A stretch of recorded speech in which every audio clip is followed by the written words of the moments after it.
भागते अमन गलती से एक पुरानी बुक शेल्फ से टकरा गया। ताज्जुब की बात यह थी कि वो बुक शेल्फ किसी दरवाजे की तरह खुल गई और उसके पीछे था एक सीक्रेट कमरा। दोनों में से किसी की हिम्मत अंदर झांक के देखने की नहीं हो रही थी, पर तभी उस सीक्रेट रूम से कुछ बच्चों ने उनका नाम पुकारा।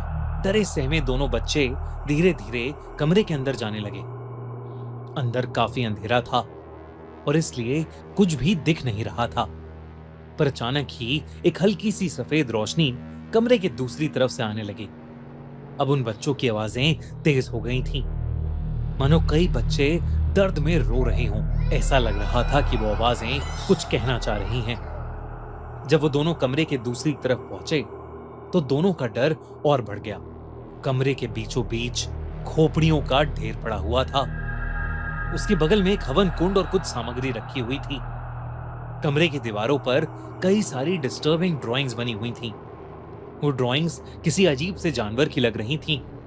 एक जानवर जिसके लंबे लंबे नुकीले नाखून और दांत थे। कमरे को देखकर साफ साफ समझ आ रहा था कि वहां काला जादू किया जा रहा था।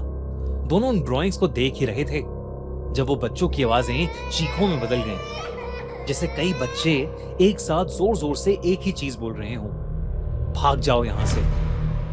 निशा और अमन फटाफट उस कमरे से बाहर निकल गए।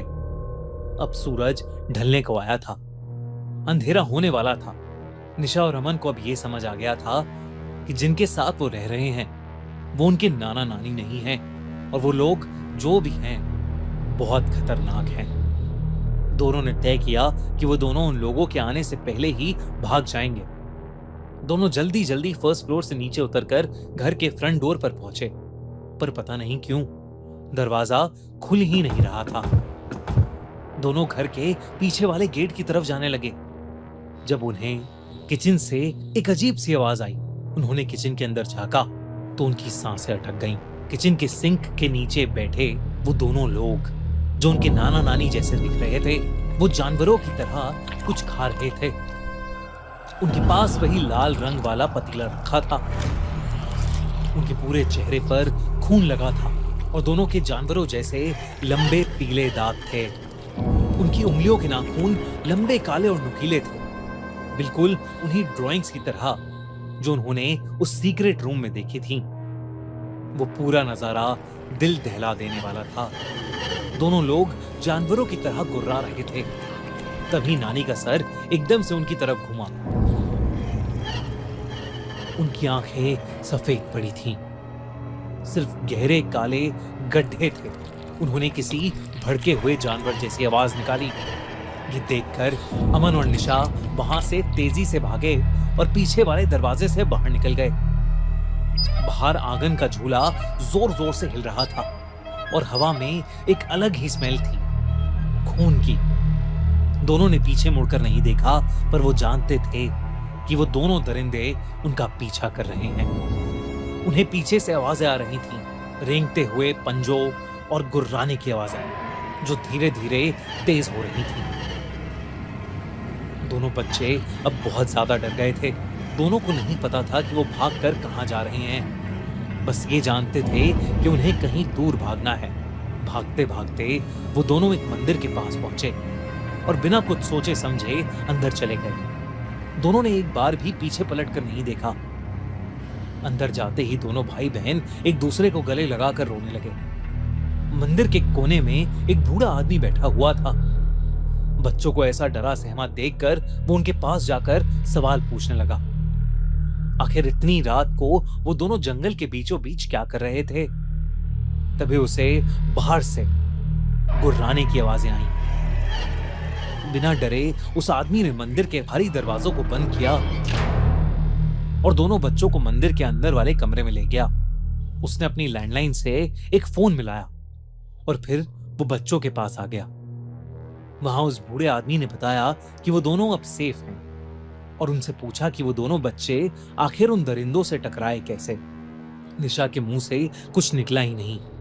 तोमन ने रोते हुए उस आदमी को सब कुछ बताया। उस आदमी ने उनकी पूरी कहानी सुनी और फिर बहुत गंभीरता के साथ उन्हें बताया कि वो दोनों उनके नाना नानी नहीं बल्कि सुमित्रा और सुशील थे। सुमित्रा और सुशील कई सालों पहले पास के एक छोटे से गांव में रहते थे।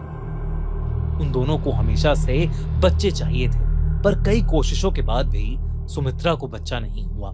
जब डॉक्टर्स उनकी मदद नहीं कर पाए तो उन्होंने काले जादू की मदद ली। आखिरी बार उन दोनों को इसी जंगल में एक अजीब सा रिचुअल करते हुए देखा गया था। फिर वो दोनों कहीं गायब हो गए। वो कई सालों बाद वापस तो मिले, पर इस भयानक रूप में। ना वो इंसान थे, ना जानवर, ना मरे हुए, ना जिंदा, पर अब उनके पास किसी का भी रूप लेने की शक्ति थी। उन्हें बच्चे बहुत पसंद थे, तो वो पहले लोगों को मारकर उनकी जगह उनके बच्चों के साथ रहते, और जब बच्चों को कुछ अजीब लगने लगता या वो भागने की कोशिश करते तो वो उन्हें मारकर उनका सर अपने पास रख लेते। अमन और निशा को समझ आ गया कि जो खोपड़ियां उन्होंने देखी थीं, वो सब उन्हीं मरे हुए लोगों की थीं। उन दोनों के डर के मारे आंसू रुक ही नहीं रहे थे। तभी उन दोनों की नजरें उस आदमी के पीछे वाली खिड़की पर गईं। बाहर वही काले दरिंदे खड़े थे। उनके दांत चमक रहे थे और वो अपने लंबे नाखूनों से खिड़की के कांच को खरोच रहे थे।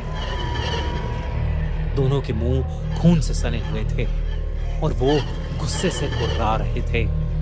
उस आदमी ने बच्चों को शांत कराते हुए कहा कि वो उस मंदिर का पुजारी है और वो मंदिर मंत्रों से बंधा हुआ है, इसलिए वो जानवर अंदर नहीं आ पाएंगे। उसने कहा कि उसने पुलिस को फोन मिलाया है और पुलिस बस आती ही होगी। पर पुलिस जब तक आई तब तक वो गुर्राने की आवाज बंद हो गई थी। वो दोनों दरिंदे जंगल की तरफ वापस भाग गए थे।